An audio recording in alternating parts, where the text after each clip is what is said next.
I like to note when my podcast guests are a first, and this is a first, a married couple. Danny and Debbie Lance of Eastridge, Tennessee, are in this week's podcast because they are creators and entrepreneurs. I do not consider for-profit businesses to be the only way you can be an entrepreneur. In fact, many of us are entrepreneurs, but money isn't in the equation. Danny and Debbie Lance have started something in Eastridge, and to be honest, this is also the first time I've met or even heard of this kind of project. Join me for this episode in Season 5, a new season in 2024, to talk to Danny and Debbie about their fascinating project.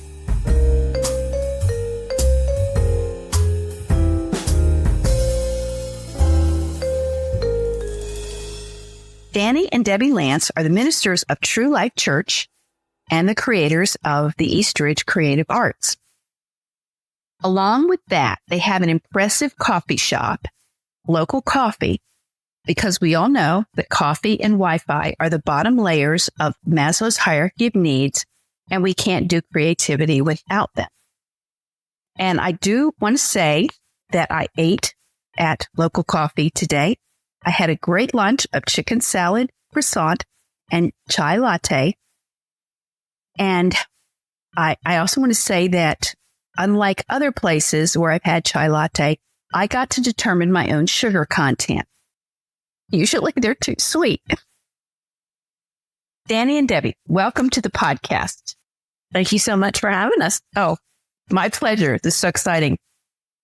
I want to start by saying how I know them.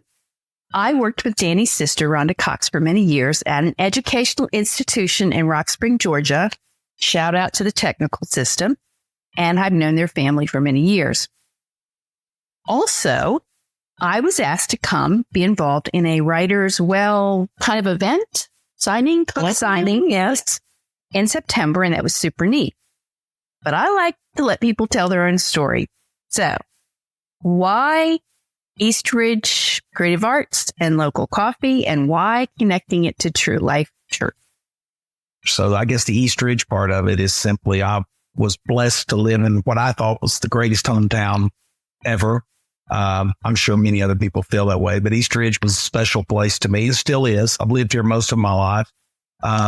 And I also was fortunate enough to come through the music departments in the schools and the arts programs there, and was ended up being a music major in college even, and had a lot of great opportunities that were afforded me through the school system, through also extracurricular activities like Chattanooga Boys Choir and other things like that, where I got opportunities outside of the school. There were connecting groups and connecting organizations that gave us more opportunities to advance. So when I came back to Eastridge to pastor, it was something I'd actually been holding on to. I was a music pastor for 10 years, and we were named one of the top 50 music programs in America. And we were approached at that point to start a music academy. And the timing was right, because our church had outgrown our building when we were moving out of Eastridge. Mm-hmm. So it took a few years to get back to this. But the idea is in this particular time, the schools are not quite as able to provide the same level of arts education that I received. That's not a knock on anybody. It's simply Eastridge turned out a lot of great musicians. Over the years, there was this run of really fine jazz musicians, particularly, that were world-class players. And so I'd love to connect the new generation with those people that went before them, because many of them haven't even heard the names of the Brent Kings and Doug Henrys and Kevin Roberts and the different jazz players that came through our school. And I think those people, a lot of them are still around and would love to figure out how can I somehow invest back this next generation. So that's kind of the thinking behind Eastridge Creative Arts, along with the fact none of the schools in Eastridge, elementary, middle, or high school, have an auditorium. So we host a lot of we hosted the high school play last year. We hosted the high school chorus spring concert, as well as the art department had about 300 something works they'd done all year, and did an art show here. We did 8 graduations for Eastridge Elementary. So we have in the past hosted faculty meetings for the middle school and for the Spring Creek Elementary. All of the schools here have been really great to work with, and we've tried to just fill needs, not compete, but fill gaps they just can't fill right now for whatever reason. Maybe it's funding. Maybe it's scheduling. Maybe it's just, the particular way that the system is set up in the county. But anyway, I don't want to see kids not get the opportunities I got. So I guess that's why East Ridge Creative Arts. And it's not only about kids. It's about also a whole group of people that are artists, but don't really have a place. Don't really have, there is a downtown art scene that's very vibrant, but it's also somewhat exclusive. And if you don't know the right people, it can be intimidating. And we want this to be a place where people that maybe have only painted 4 pictures in their life feel like, I can go there and I can be around other people. And I can learn more. I can figure out how you do watercolor instead of oil or something like that. So I think it's not just about the kids. That's where it started. And I'm just going to go ahead and talk about this verse that's on your board behind you. And of course, you on Podcast World can't hear it, or see it. But this is from Jeremiah 29:7. And my recollection of the scripture is that this was said to the Jewish folks who were left in Jerusalem to how they should respond to the situation when most of their other folks had been exiled to Babylon or somewhere like that, and they were left there. And this verse says, "Work for the success of the city I have sent you to. Pray to the Lord for that city. If it succeeds, you too will enjoy success." That is so awesome. What does that mean to you?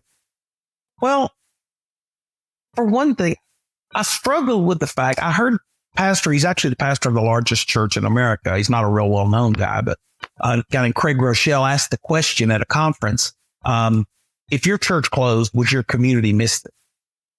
And I thought it's worse than that at this point. They wouldn't even know it. They live around us. We were in a very traditional church building doing very traditional church things. And there's nothing wrong with any of that in a residential neighborhood. And none of the people that lived in that area even came to our church. They wouldn't have missed us. It wasn't anything intentional. It's simply, we didn't have a front porch on our church. And that is what I've always said the coffee shop was a front porch and we are very intentional about the coffee shop not being a religious place, being a neutral place where we hope anyone can come.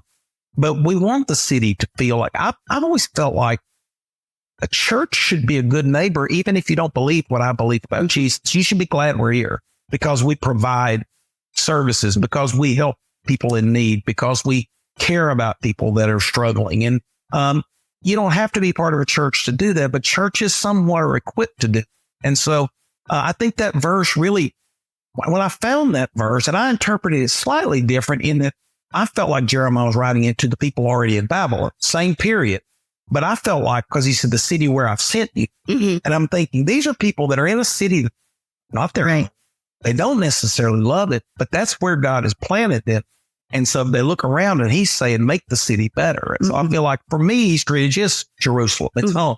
But for some of the people who go to our church, they don't live in East Ridge, but this is where God has sent us. And I feel like that there should be an awareness. It's funny when Jesus talks about saying one group of people, I was in prison, you visited me, I was and all these, and he said, this other group of people, I never, you never visited me.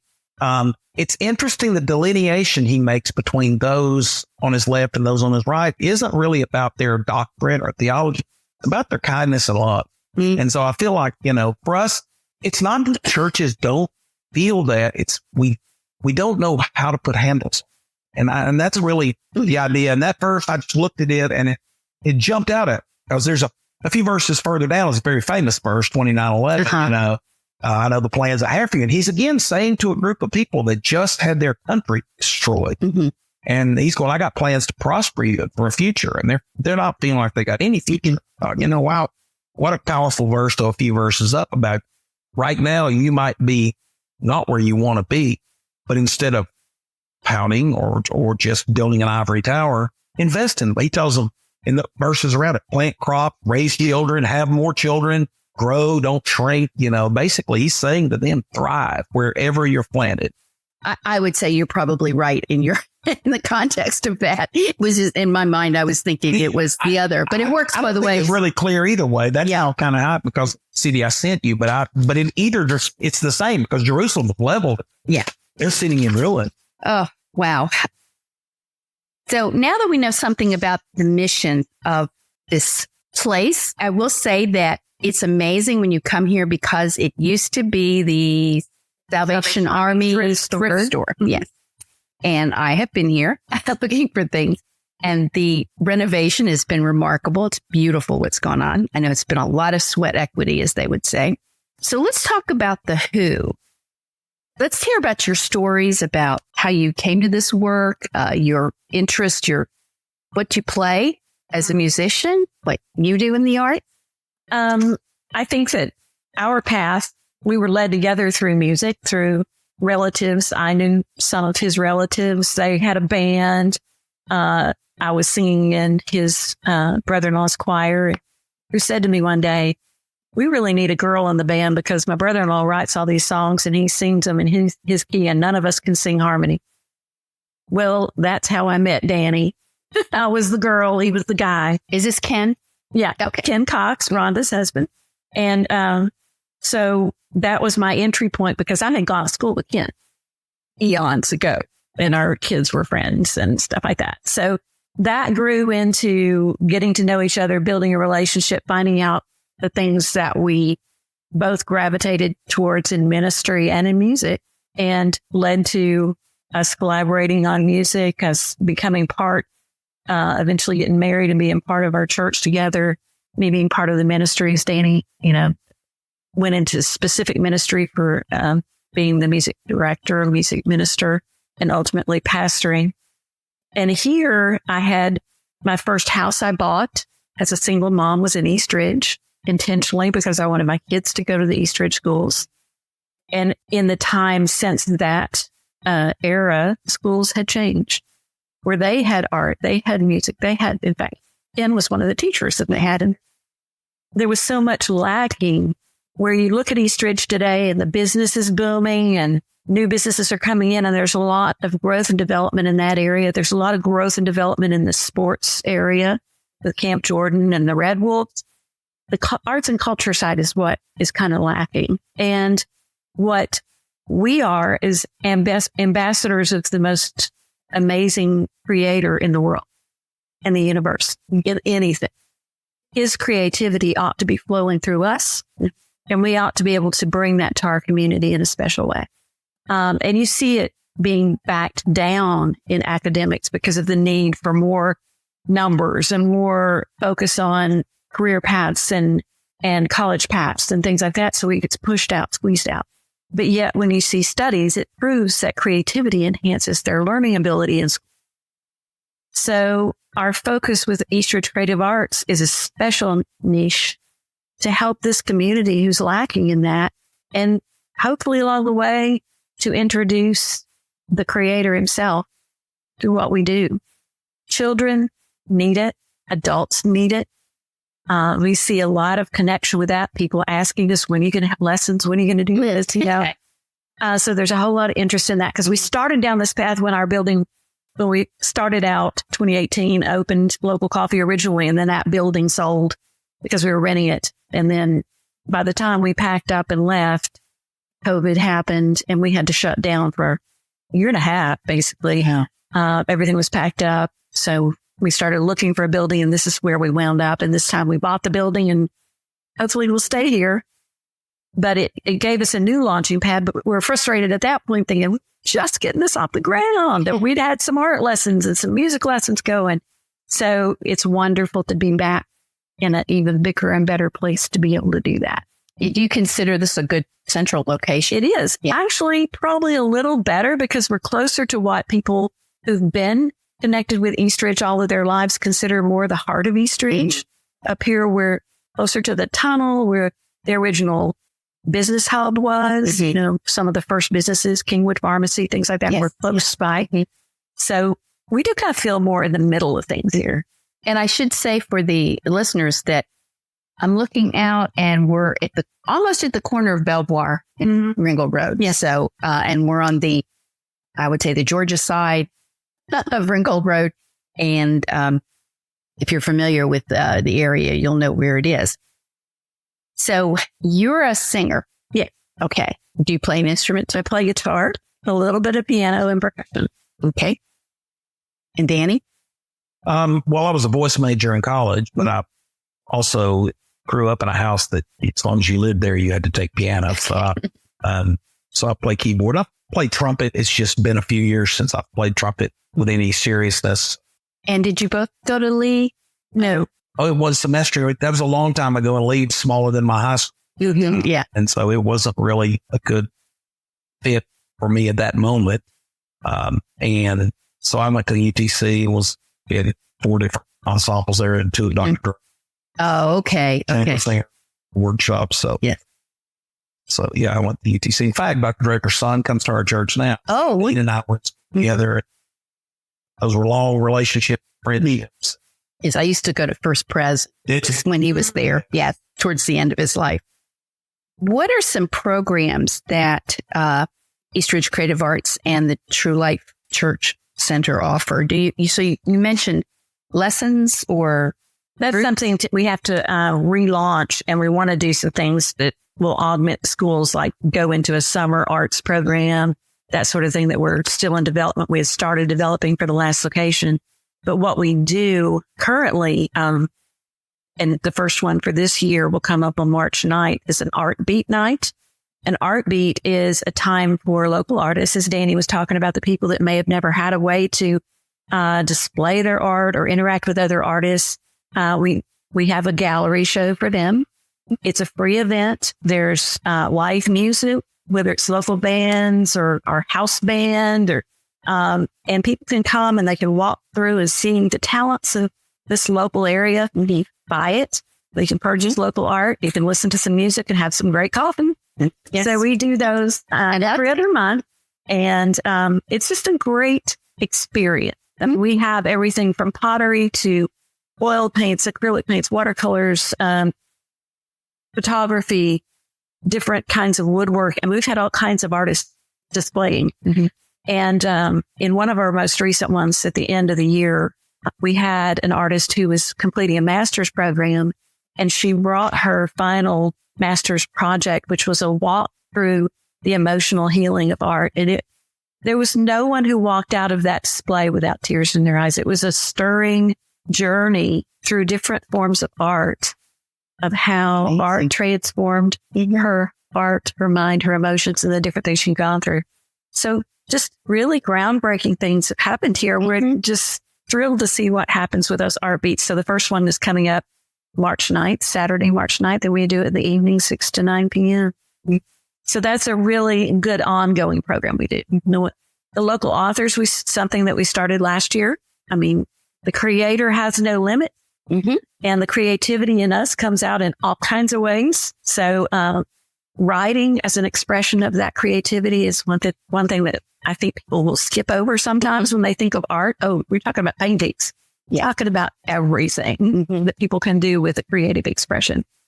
And so that was a fun day. We had several authors. Oh, I enjoyed it. Getting to read, excerpts and talk to the people. And we'll be doing another one of those soon. Yeah, I saw that you had a sign about book signings. Yeah. Yeah, neat. And then I will say that even though this is a church and you meet on Sundays and at other times as a church body, the art's not religious. And I'm putting that in quotes. It's not all pictures of Jesus and little children. Exactly. We do have a family friendly policy. Right. So when we talk to new artists, we let them know we don't want anything that's in any way shop art or nudes or anything that small children couldn't be a part of, because people will bring their family, for the Art Beat nights. If a band is playing, they'll bring the whole family because they want to hear their relatives playing in a band, or a friend of theirs or a relative is displaying their art. So we just want it to stay a family environment. And yeah, all are welcome. Yeah. You said on March 9th, you're going to have another Art Beat.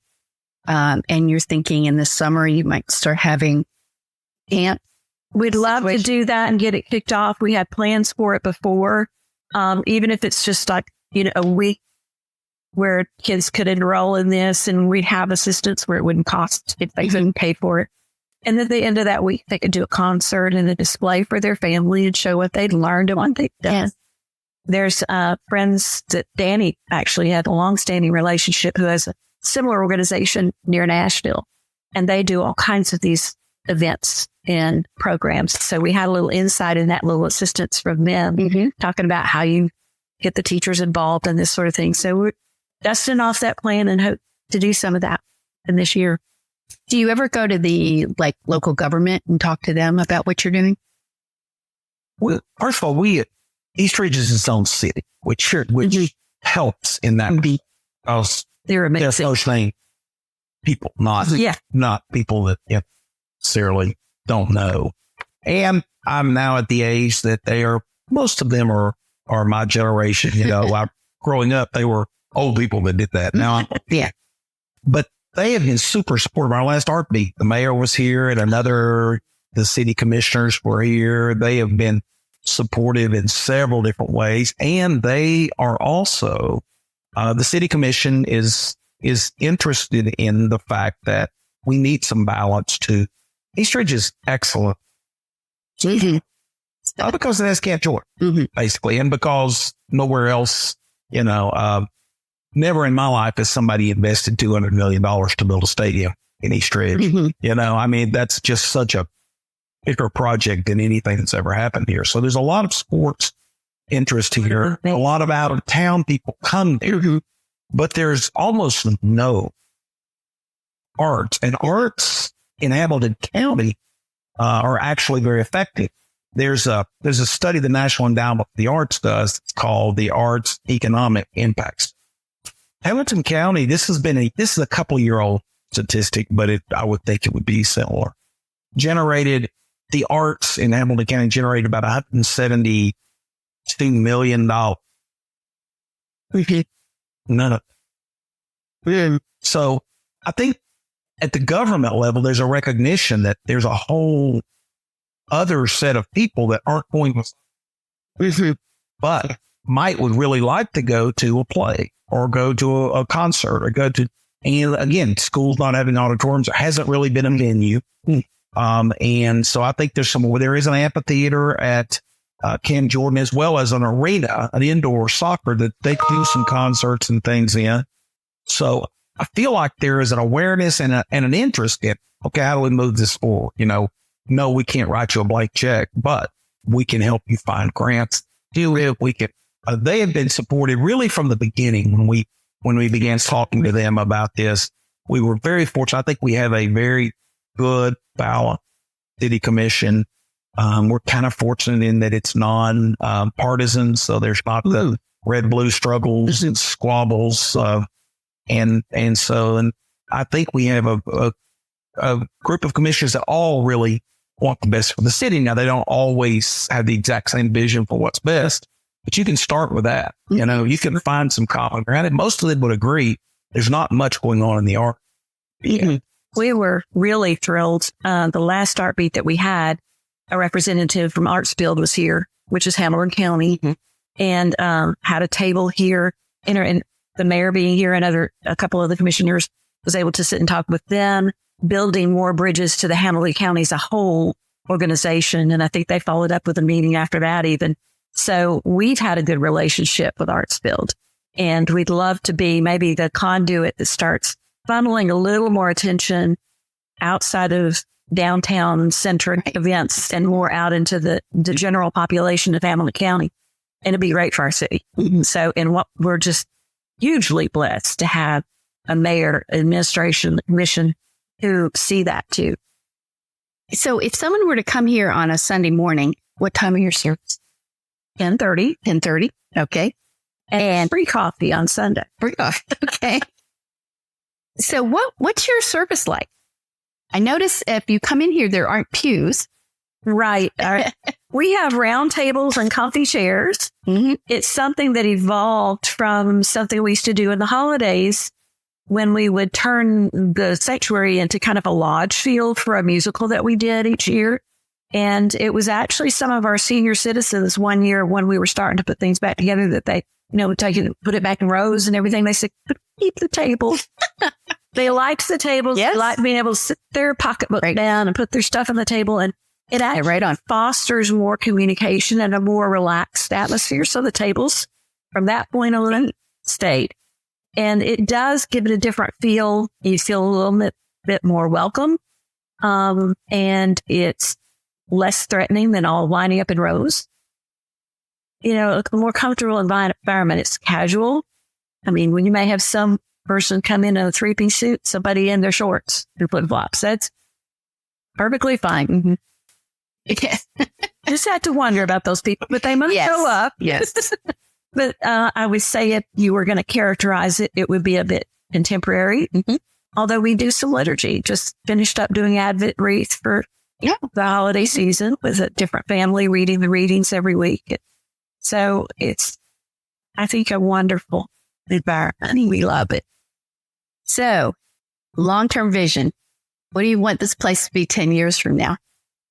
I really, quite honestly, feel like this is a phase one of eventually there being a full-blown arts center here. That probably would not happen in this building, I don't think.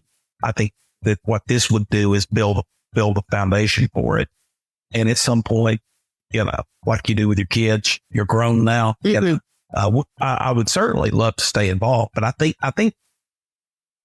when the city sees some, they'll go, okay, how do we get? Mm-hmm. East Ridge is the most densely populated city in Tennessee. Yes, there's a lot of people in a small area, and I think if they begin to see things that have never been in East Ridge, or at least not in their memory, so that part of it, I could see it eventually growing beyond what we can. The coffee shop, quite honestly, I've always looked at as a place. East Ridge doesn't have a place where East Ridge comes together. Camp Jordan is wonderful. Camp Jordan is full every weekend of out of town ball. And East Ridge people don't typically spend a lot of time there.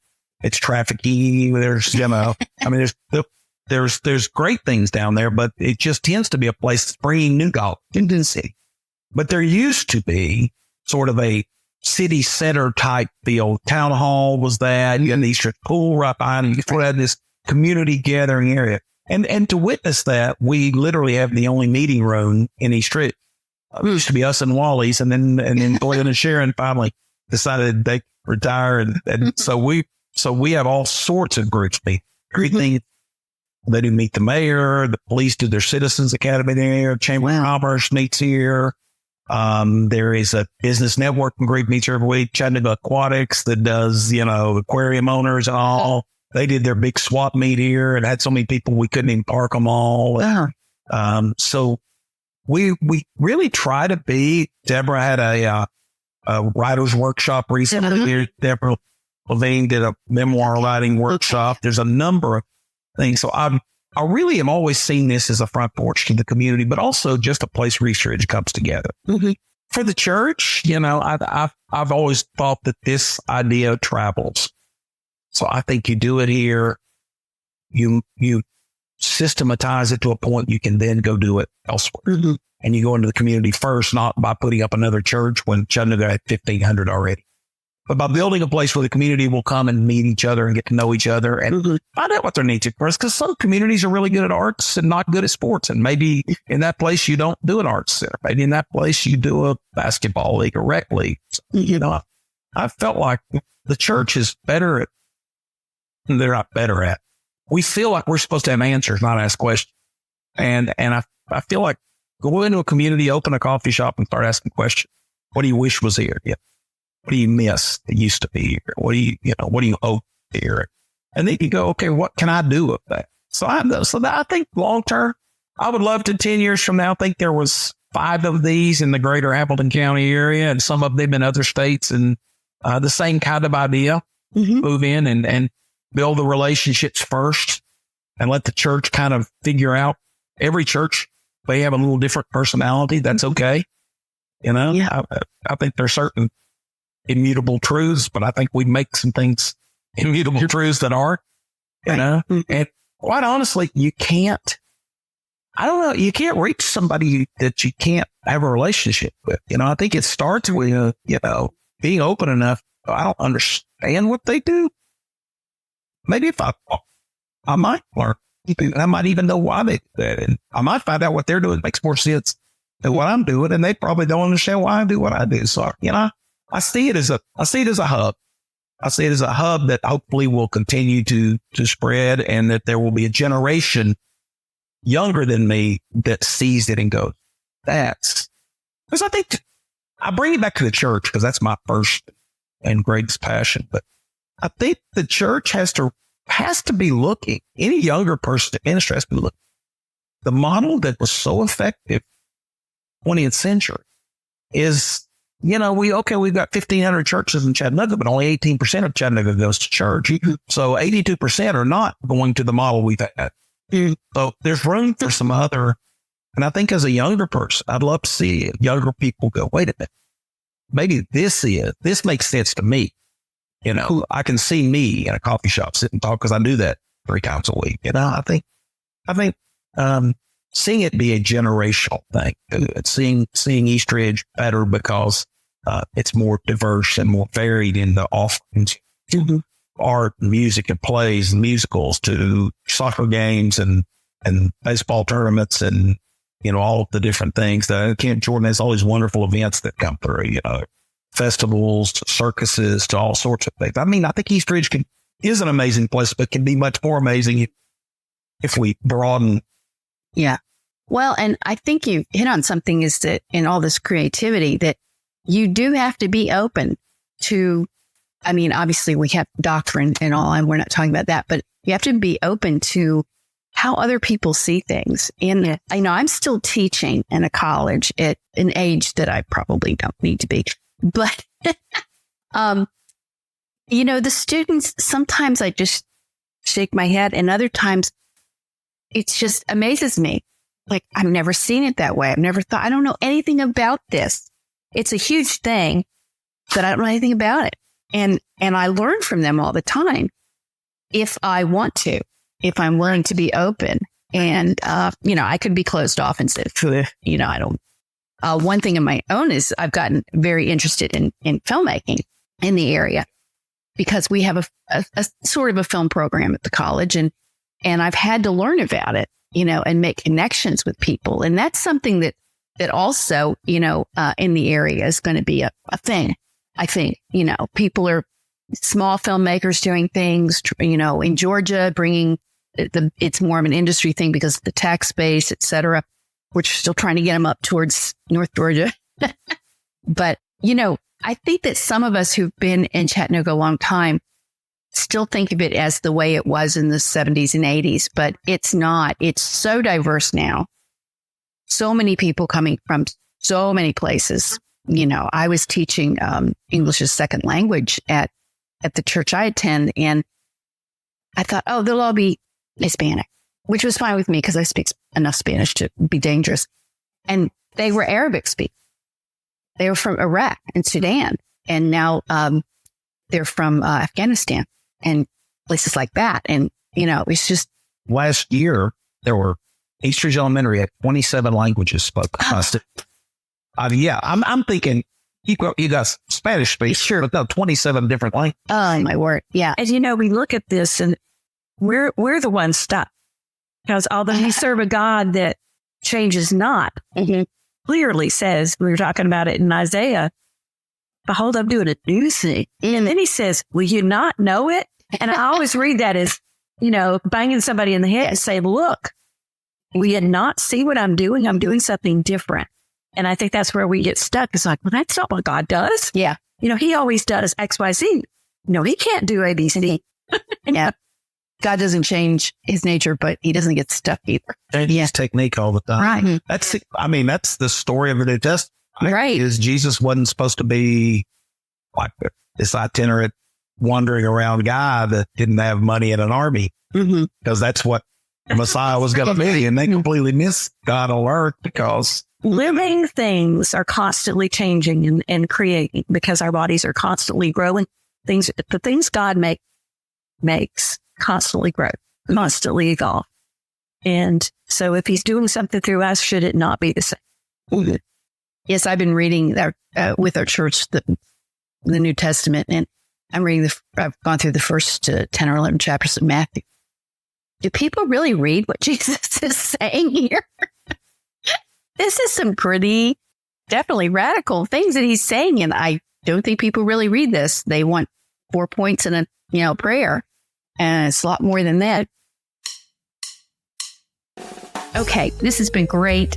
I've been conversing with Debbie and Danny Lance of True Life Center in East Ridge.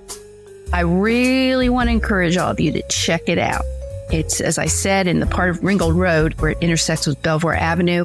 And it's, like I said, on the Georgia side. It's not near Georgia, but it's just on the side of Ringgold Road that's closer to Georgia. And this has been a great conversation. I really thank you guys for your time today. Well, we appreciate it, Barbara. Bye-bye.